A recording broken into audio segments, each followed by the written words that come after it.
Jumpa lagi dengan saya, melanjutkan video sebelumnya tentang persamaan diferensial order 2 yang homogen. Maka kali ini saya akan melanjutkan dengan persamaan diferensial order 2 yang non-homogen. Apa sih itu? Ya, persamaan diferensial non-homogen. Katakanlah saya tulis bentuk general dari ODE-nya adalah AN. Nah, Y pangkat dalam kurung N ini menyatakan adalah turunan Y ke N. Turunan ke N ya. Dan seterusnya sampai saya punya A2Y double aksen sampai plus A0Y sama dengan Fx. Di sini A0, A1 sampai AN adalah konstanta, Y adalah fungsi di mana kita akan mencari solusinya yaitu Yx ya. Jadi kalau kita bilang how to solve it, maka sebetulnya yang kita cari sebetulnya adalah Yx ya. Jadi Yx-nya itu apa? Oke. Karena di sini kita akan membahas ODE yang non-homogen, maka syarat non-homogen adalah ruas kanan yaitu Fx. Fx-nya ini tidak boleh sama dengan 0. Jadi harus ada. Oke. Langkah-langkah yang perlu kita lakukan adalah langkah pertama. Kita harus menentukan dulu solusi homogennya. Nah, walaupun kita punya persamaan yang bintang berwarna kuning yang saya sudah tulis, untuk menentukan solusinya, pertama kali kita harus memisalkan persamaan yang di bintang ini adalah persamaan yang homogen.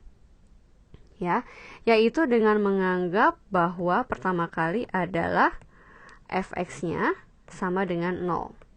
Bagaimana cara mencari solusi yang homogen ini? Sudah saya jelaskan pada video di sesi sebelumnya. Ya. Nah, yang kedua adalah di sini kita perlu mencari solusi partikular. Solusi partikular ini saya beri nama, katakanlah ini adalah YP namanya. Ya, saya kasih nama YP.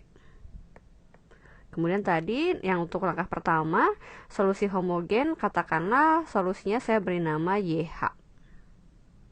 YH dan YP. Nah, bagaimana sih untuk menentukan solusi partikular ini? Ide dari solusi partikular ini adalah sebetulnya kita menebak. Jadi pertama kali hal yang kita lakukan adalah menebak bagaimana bentuk solusi partikular. Dan bagaimana cara menebaknya? Saya sudah buatkan tabel. Di sana di kolom kiri ada Fx ya yang ini. Dan di kolom kanan adalah YP. Jadi, cara kita menebak YP adalah bergantung pada bentuk fungsi Fx karena Fx-nya adalah given. Oke. Yang pertama, jika Fx-nya berupa polinom.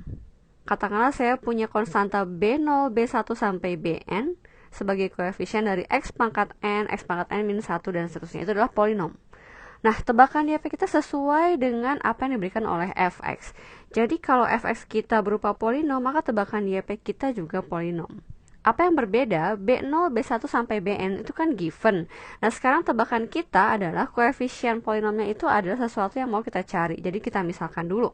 Katakanlah pakai C ya. Jadi saya punya Cn x pangkat n tambah Cn min 1 x pangkat n min 1 ditambah dan seterusnya ya. Tambah sampai katakanlah C1x ditambah C0. Nah, jadi kalau misalnya Fx diberikan polinom berderajat 2, maka tebakan YP kita juga berderajat 2. Kalau misalnya diberikan derajatnya 10, maka tebakan YP kita juga polinom berderajat 10. Bentuk yang kedua adalah bentuk eksponen. Kalau kita punya Fx-nya eksponen, maka tebakan YP kita juga eksponen. Maka saya tebak dengan C, pangkatnya sama ya untuk eksponennya dx juga. Sedangkan untuk bentuk trigonometri, yang ini, walaupun dia misal hanya terdiri dari sin saja, atau hanya terdiri dari cos saja, atau misalnya lengkap ada sin plus cos, maka tebakan kita tetap harus lengkap. Ya, jadi walaupun dia sin saja atau cos saja atau keduanya, tebakan kita harus lengkap, yaitu katakanlah C1 sin, D-nya tetap ya, komponen sinnya dx, yang berbeda hanya koefisiennya aja, C2 cos dx. Jadi sepaket harus ada sin dan cos. Nah, ini cara menebaknya. Lalu bagaimana jika Fx-nya merupakan kombinasi dari polinom dan eksponen atau eksponen dengan trigonometri? Ya, maka YP-nya pun tebakannya harus merupakan kombinasinya. Ya, misalnya tulisan berwarna merah dikombinasikan dengan biru, maka tebakan YP saya juga yang merah dikombinasikan dengan berwarna biru, dan seterusnya. Oke, itu cara menebak YP. Nah, setelah kita menebak YP, maka langkah ketiga yang kita lakukan adalah YP yang kita tebak tadi substitusikan terhadap persamaan diferensial yang non-homogen, yang bintang. Hal ini dilakukan untuk memperoleh nilai C1, C2, atau C berapapun.